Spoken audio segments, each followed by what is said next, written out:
Patrick Bet-David, Surrounded review. I don't know how long this video will be, but there's a lot to talk about. Patrick Bet-David wasn't surrounded by 20 anti-capitalists. He was surrounded by 20 people who don't know how to read, and that's me being nice. We got this video, my friends, from YouTube. Let's hit it. This is not the United States of Patrick Bet-David. This is the United States of America. Would you take money from a capitalist to help you go see specialists? I mean, yeah, sure, why not? But would you also be open to seeing somebody else I choose as a psychologist that may... No. You're not? No. When you're offering people here... They're unhinged and unwell. Let's just jump. His first claim, incentive is the engine of capitalism. Remove it and the system fails. Let's go to let's just hit it. Let's just jump straight in. That scares people into working, if that makes sense. I worked for scarcity. I think there's levels to it. You have the survival folks who work for survival to pay their bills. Some work for status, some work for freedom, and some work for legacy. The folks that work 3 or 5 jobs, to pay their bills and do what they're doing, if the incentive wasn't there, they wouldn't work 3 to 5 jobs.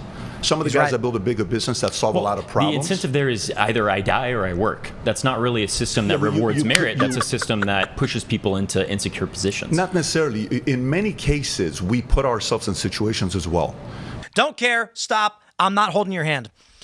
Poverty is a requirement for the system. Nobody wants to admit it because it makes people feel bad and nobody wants to be stressed out.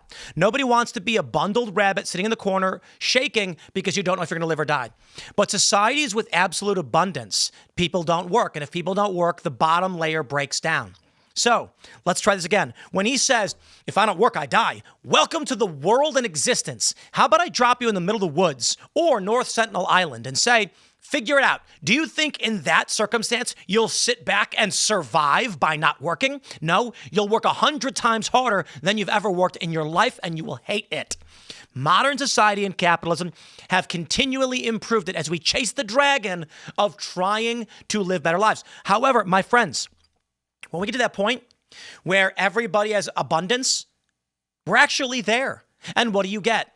A generation that can't find food, that doesn't want to work. They say, I shouldn't have to. And when you don't, the machine breaks. Why?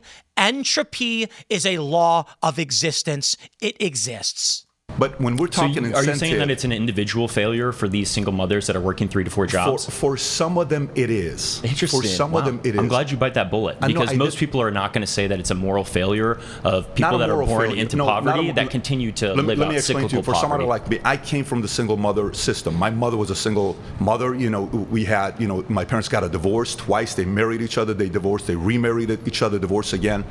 I came up, we didn't have a lot of choices. I joined the Army, I got at that system, kind of wanted to see what I was gonna do for myself. Do I stay in the Army? Do I get out of the Army? I started working in sales. And then the incentive of working harder, eventually I built a good life for myself. Again, you're totally dismissing the hard work that a lot of these people are putting into for just basic survival. I'd say that mechanics and plumbers and most people working blue collar jobs that are probably watching this video are working tirelessly day after day. I don't but yet disagree. They still feel insecure positions to where they don't even know if they're gonna be able to afford rent in the next 6 months. So let me ask you, if most Americans have a $400 to $500 emergency, they can't even afford that with the basic savings that they have. So this is not something that we should celebrate as promises of a system that gives you more if you work harder. We should say that this is something that rewards few, and I'm glad that you're an outlier that's been able to build a lot of success for yourself. I know that you're a multimillionaire. That's fantastic that you have those resources. But the thing is that cannot happen for everybody in society. It's possible for each individual to do it, but not everybody can be a millionaire. That's guaranteed. Not everybody can do it. Not everybody will do it. And that's reality. People are going to tell me that I shouldn't say these things, but I'm not here to hold your hand or lie. There are tons of people who work harder than me who will never make anywhere near the amount of money that I do. It is not just that you work hard. Perseverance and hard work is the principal factor. I don't believe that I'm the smartest person in the world. I don't think I'm the best commentator or the best podcaster in the world. I think I'm, to a certain degree, good at talking because I can talk for hours on end. That's something. But I got to tell you, entertainment-wise, many of you have probably noticed that there's tons of podcasts much, much bigger than mine. And there are personalities who are much, much more famous than I, and they work substantially less. So what I would say is, I have a certain degree of skill in this field. You combine that, let's call it a B minus. Maybe you can call it an A plus, but I'm certainly not the best of all of podcasting. probably fair to say pretty good considering Timcast IRL is pretty big. I don't want to undercut myself. But there's certainly people who are way better at this than I am. They don't work nearly as much. So you combine B+, let's call it B+, my abilities, with 16-hour workdays and a relentless drive to just keep going, and I reach that high level. That is, the reality is there's going to be some people who only ever can make small, lower wages.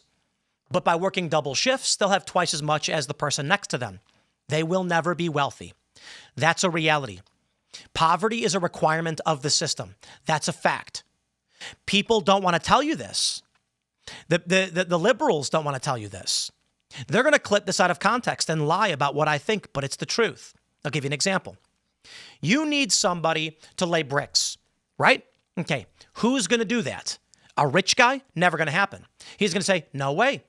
I'm much smarter and can plan big systems that people need and create a system that will generate more wealth and access for the average person. It will improve the lives of those impoverished. A poor person today has better dental care than Rockefeller did 100 years ago. But poverty will always exist. There's going to be somebody who doesn't have the skills or the capabilities, but they're going to lay bricks. Now you may say, Tim, automation will lay those bricks. Indeed, but there will always be some job at the bottom, such as cobalt mining or sulfur mining. We don't got robots that are doing that. Maybe we will soon. But there will always be a social standard by which you will have someone considered to be impoverished.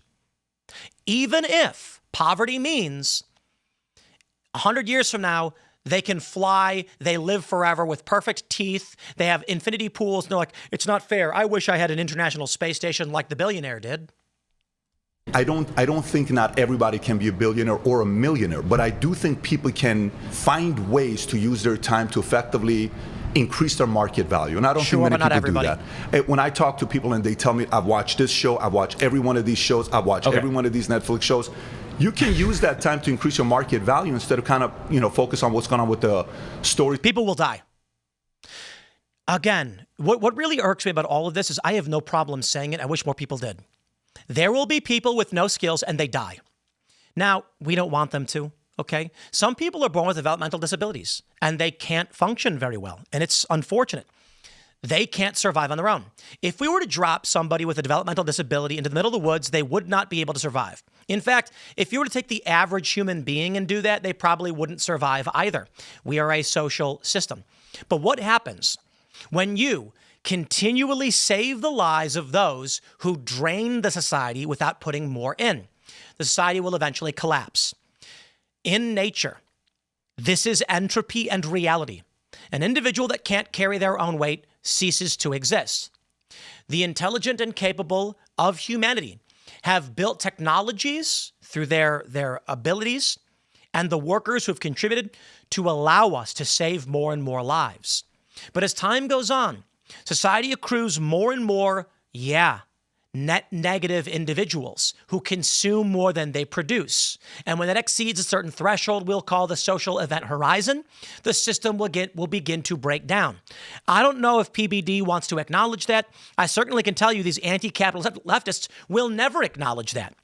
That with entropy as a law, a physical law of reality, there is no circumstance by which we can just have everybody get free stuff. Shows that are let's move away from Netflix and TV shows and talk specifically about, do you think that capitalism is a system of merit that rewards people that are of higher merit? Yes. I do. Okay, so how would you say that this is a meritocracy when we have some people that are born into excessive wealth and some people that are working minimum wage jobs to provide for 3 or 4 kids? How would you say that that's a meritocratic society? Those are two different things. They are two different things, very unequal things. Well, no, not necessarily. The parents get credit for making responsible decisions so they can take care of their kids. The parents get credit. It's not a meritocracy, though. We're building dynasties of wealth. Not necessarily. I didn't come from dynasties of wealth. I know, came from you're an outlier. I get that. I get that individual. I understand his point.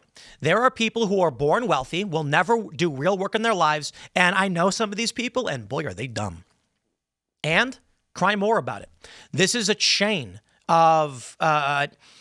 They say wealth lasts 3 generations, but this is reality. Cry more. Capitalism still, at its root, just basically means we're talking about private transfer of goods. That I, as an individual, decide for myself. anti-capitalist? You're saying that some structure should decide for you what you can trade. Not interested. I get to decide. But we're talking about systems. Capitalism is a system. It's not an individual testimony. But it's a system that you get to use in your advantage. It's a system that's produced the best results than any other economical system. There's not an economical system that's produced better results than this based on the incentive. History is a march of progress, right? So there are going to be advancements that we make, or there's going to be solutions that we make to previous ailments. I'm not saying that capitalism hasn't brought in better things than systems like feudalism or monarchy, but that does not mean that we're at the end of history. Do you think that capitalism is the final solution, and this is what we're going to last think capitalism as we go into You know what I said on Twitter? I said PBD isn't surrounded by 20 anti-capitalists. The title is wrong. It's 20 retards.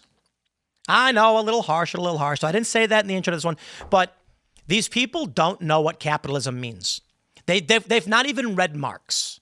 They just heard someone say the system we live in today is capitalist. It's bad. Therefore, my dude, what are you even debating?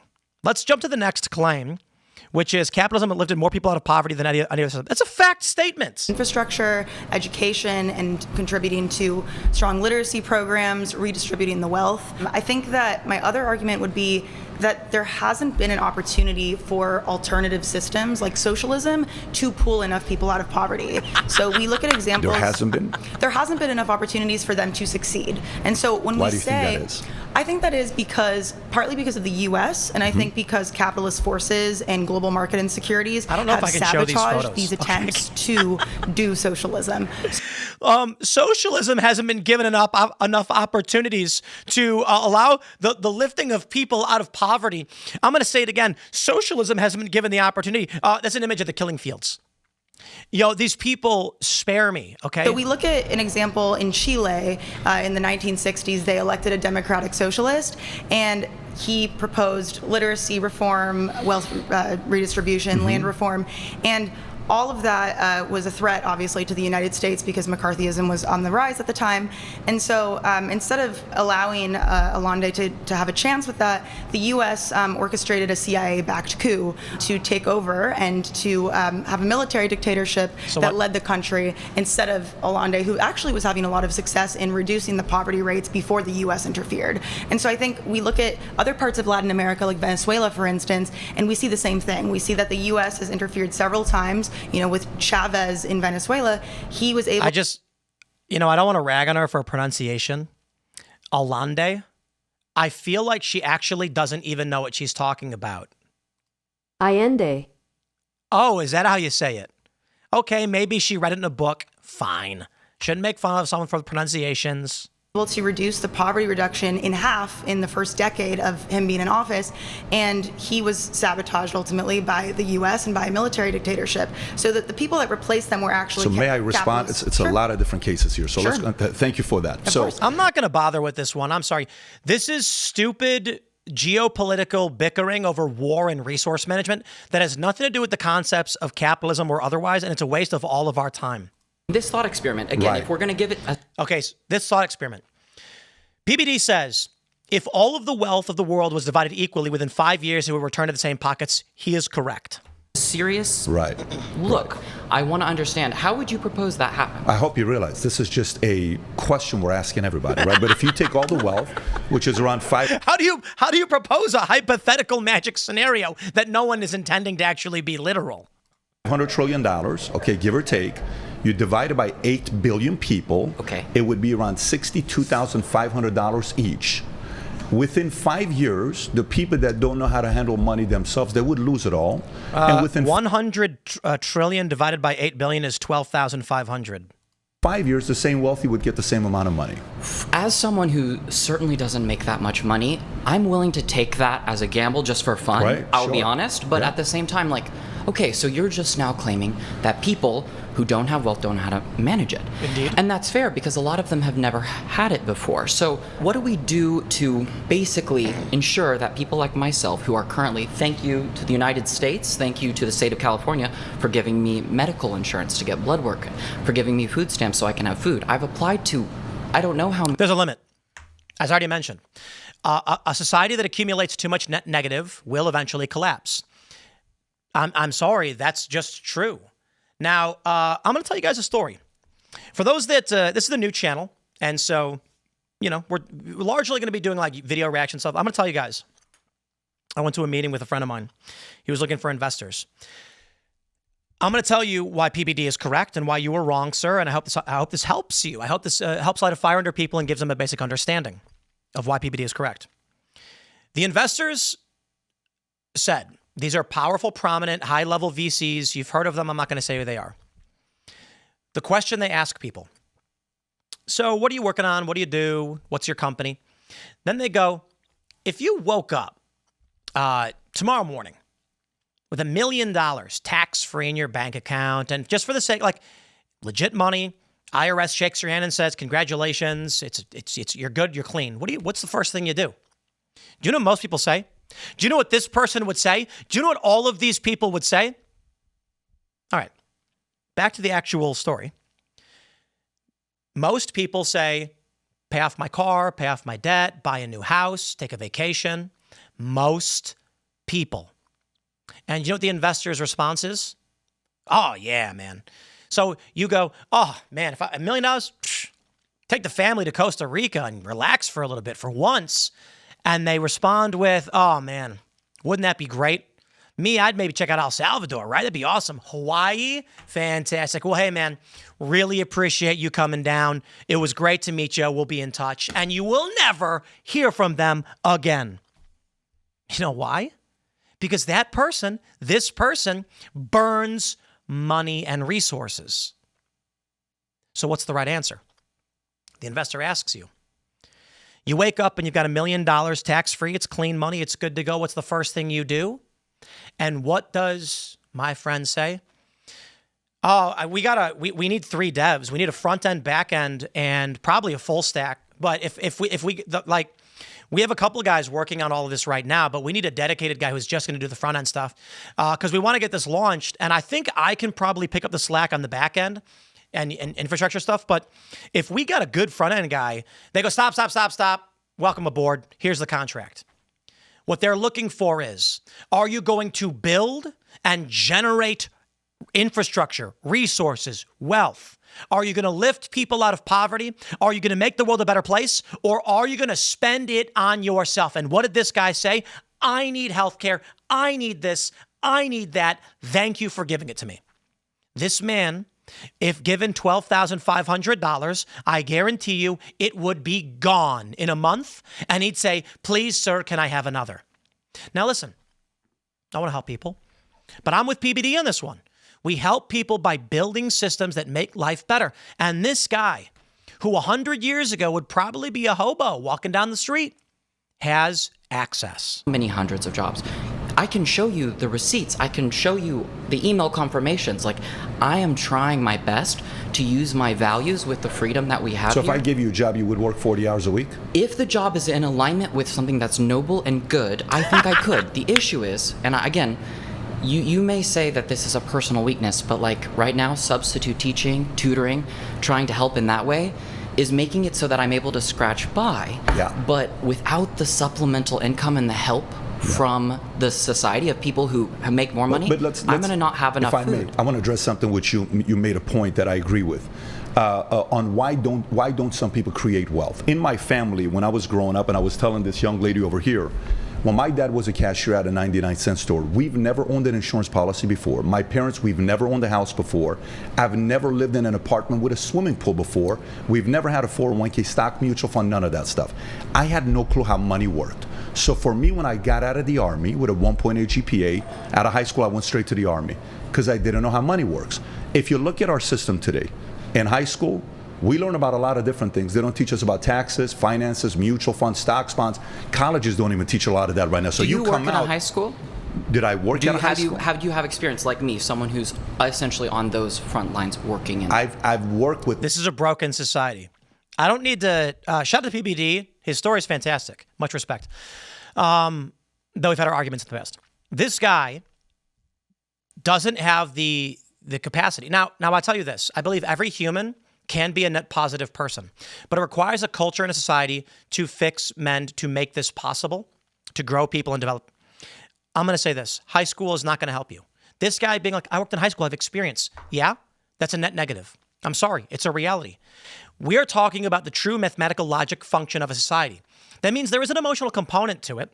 That emotional component is the comfort and drive and culture of a society. We have to feel good about what we do. High school and grade schools and public school in this country, you don't have you don't have experience that makes the world better. So your skills developed are worthless. And what do we have now? Young people growing up, bringing their parents with them to meetings, to interviews. You don't have the skills. Now, there are a lot of funny people on the internet. I tell you this. You take the average person on the internet, you take me, you take PBD. Drop us in the middle of the woods randomly, far away from each other by ourselves. And guess what? Me and PBD likely going to survive. PBD going to do better than I am. I'm going to do okay. Homie, average person probably won't survive. And then people respond with, Tim Pool thinks he knows what he's talking about. Yep, I do. I'm going to refrain from swearing. New channel. Let's get monetized, right? Yeah, I read. I have books on basic survival. I don't think I'd be nearly as good as PBD. He was in the Army. Tremendously got more skills than I do. I don't know that I'd be comfortable, but I'd make it. Because I've intentionally sought out this information to prepare for the worst. The average person on the internet talking smack, they don't have the skills for that. I shouldn't say the internet, the average person in general. This guy, his skills will not help him survive. Many of you watching, we have a higher rate of Timcast viewers who are likely to survive. Why? You guys all understand similarly, and it's probably why you watch channels like this. Now, there's another claim. America has never been, Mason's claim, America has never been a meritocracy. That's a waste of our time. The U.S. is more socialist than capitalist today. PBD is correct. Let's listen. To define what these terms are. And I think the best way to do it would be to look at the theorists, right? Over history, we've seen communism and socialism talked about by governments and by, I guess, programs, but we never actually read the actual theory. And what theorists all agree on is that socialism would be a transitionary state between capitalism and communism, where the means of production are specifically owned by workers, not privately. The idea that any country now is anywhere near socialist, let alone communist, would simply be ridiculous and just it wouldn't reflect theory whatsoever. What is the definition of communism to you? Stateless, moneyless, classless society. And you prefer that? Yeah. So I think that we should be moving towards communism. Yeah. Stateless, moneyless, classless society. So you don't think a person like me should exist with the amount of wealth that I have? Yeah, because I think that we're getting to this point where we're creating fake scarcity for people like you to accumulate the wealth that you have on the basis of private ownership. Okay. So you're not capitalist. You're definitely not capitalist. You're not socialist. You want to go full communism. So what do you think that looks like, though, as a thing, right? So what Marx actually wanted was for us to reach a point where we no longer have the scarcity of resources that has kind of predicted, history as it looks like now. It wouldn't happen now. It would happen as we automate. At this point, I would love for that woman to be dropped on the middle of an island somewhere and just told good luck. Post-scarcity doesn't exist. You want communism? You're going to need replicators like from Star Trek that can replicate themselves. So we have infinite replicators, and that's just not correct and impossible. Here's the issue. First, let's address stateless. The reason why I'm not an anarchist, lean libertarian a little bit, is that I believe state is a requirement. Oh, libertarians and anarchists whinging and screaming at me. You need dispute resolution, and there needs to be a Supreme Court. The American system is the best we've come up with so far. Perhaps there's better systems, I don't know, but for the time being, how do you resolve disputes? And I've never been given a real answer by those who believe in a stateless society. It's funny that she's a communist, and she's not a tanky left communist. Let me put it like this. I can make it simple for you. Lady, that water I need for my family. I have been here longer than you, and there is but one small creek on this property that I will protect so my family doesn't die. You've come, and you've begun to use my water for your purposes, which has strained the aquifer. Stop or else. There's no state. What's your resolution? Ma'am, what's your resolution? Well, people will all just be really good to each other. And by being really good to each other, they'll just recognize that, no, that's not going to happen. I will not let you take drinking water from my child. I will put up a fence. I will protect myself from you or anyone to make sure my family gets what they need. And I ain't talking about building a skyscraper. I ain't talking about a flying car or an infinity pool. I'm saying, ma'am, as a poor person who has grown but a humble crop and has water to grow those crops and protect my and provide drink water for my family, you can't take it. That's my private property. Cashless, classless, and stateless. So what do I do when you say, I'll die without the water, and you take it anyway? Here's your stateless society. I have an honest question. Tell me what you think, libertarians, anarchists, and, whatever she is. Because I'll tell you this. If there was no state and there were no classes or cash, that means I'm on my farm. I have built my fences and my barricades. I have armed myself to the teeth. And if you threaten the survival of my family, I will do whatever I must to stop you. Pipe dream, psychopathic garbage from greedy, lazy individuals who don't want to work. Entropy is the law. And if you do not run on that treadmill, you will die. And I'll be damned if I will run for you. Point in time, we can decommodify housing and food and education for around 5% of the government budget. That's 1/5, a little bit over 1/5 of what we spend on the military already. We don't, because we were living in the state where it almost seems utopian that things like food and shelter can be free. How old were you the first time you thought you wanted to be a communist? How old were you the first time? Is that a response to any really of the curious. statistics? No, because the statistics are against you. The statistics. It's never worked. There's so many Cubans that moved to Miami. They love their country. They hate the politics. In Russia, they even run away from communism because it didn't work. It killed so many people. Because that almost like it wasn't communist. It's almost Yes, amateurish to there debate was. Was there a class? communistic Yes, there argument. was. It's almost like you're not replying to any of the statistics that I've presented to you. I think that's the biggest problem. You're a dictator telling me what dreams should be. Dictators would not be allowed under communism. Dictators end up, of course, running communism. But they weren't. If somebody's taxing 100%, what is a dictatorship? So again, how much money do you think? How much money in taxes? What is communism? How much money do you think? Dictatorship. How much money do you think would it take to, I don't know, allow everyone food, shelter, water, and education in this country? Okay, what is money? Money is a tool, a universal trade medium by which people can exchange value from their labor, what they can or cannot produce for society. And money represents, I shouldn't say money, but the value of objects is represented in a numerical denomination. That way we can determine what we value more, that's the market. So this is a retarded question. Oh, YouTube's going to get mad at me. Money doesn't mean anything. No amount of money is going to keep everybody fed. No amount of money is going to keep everybody housed. What you're talking about is how much labor must be produced by individuals in order to accomplish these goals. Now, who's going to do the labor? You? Me? You're going to do it at gunpoint? This is what these lunatics don't understand. They think money magically just turns into bread. Only after every dollar stolen and distributed evenly will these people learn money is not food. Food comes from people who tend the crops and crop rotate and grow the food and transport the food to you. And that labor, they expect a trade in return. If you believe they should work without some kind of exchange in return, you are talking about slavery. Is that what you want? Yes, they do. She wants you to work for her so she doesn't have to. Hence, every communist system ever. How much money would it take? Yeah. But going back to your question here with communism, stay on that point there with communism. Nothing I say is responded but to. I'm trying to find out from you here. You're saying communism is not dictatorship. No. Define dictatorship. Yeah, so when one person or one small entity, is able to, enforce its will on the people. When we have a private ownership, when we have a system based on private ownership, that's what happens every single time. That's dictatorship. Yeah, so we dictatorship is private ownership. Yeah, so private. So let me get this straight. Under communism, under communism, doesn't Elon Musk exist? Yeah, no. No, so that's dictatorship. Thank you. That's completely incorrect. Under capitalism, we don't have, the freedom for people to. You do. Okay, of course you do. Under capitalism, right? We don't see that the commodification. Would you consider China communism right now? Would you consider China communism right now? This is, I've had people ask me if I would ever do one of these, and the answer is no. Because the question is like, what are your claims? And who the am I, right? Just some guy whinging on the internet. Milo Yiannopoulos tweeted recently, like, Tim Pool defies conventional political. Yeah, fair. I'm capitalist, moderate, I guess. I would appreciate if PBD actually just answered her question. How much money would it take? Because my response is each different society has I'll just answer your question. The first thing I'll say is every different country has a different value of money. So are you talking about US dollars? Okay.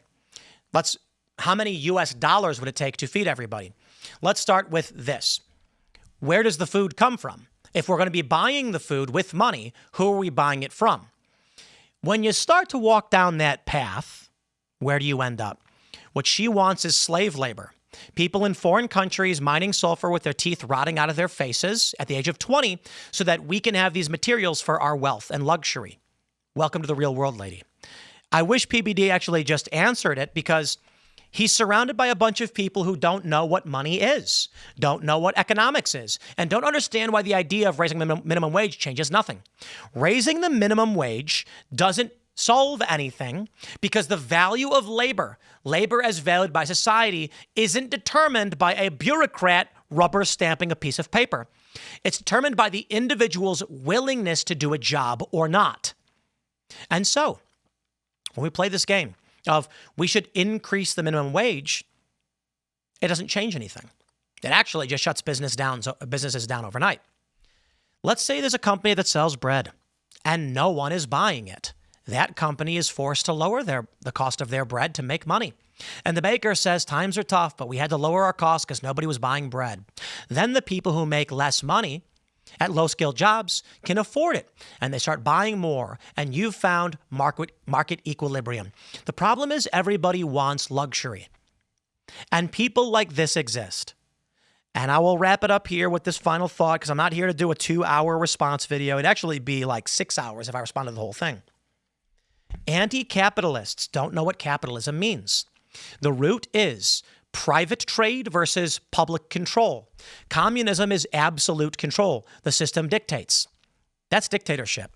Socialism is that the government, they call it the people, but its committee controls the means of producing things. Results in scarcity and people starving. Capitalism is an individual can go out, make what they want, and trade it how they see fit. We are in a more socialist than capitalist society today. That has largely been agreed upon. It's called a mixed economy. The United States is not a free market, capitalist, or communist society. It's called a mixed economy.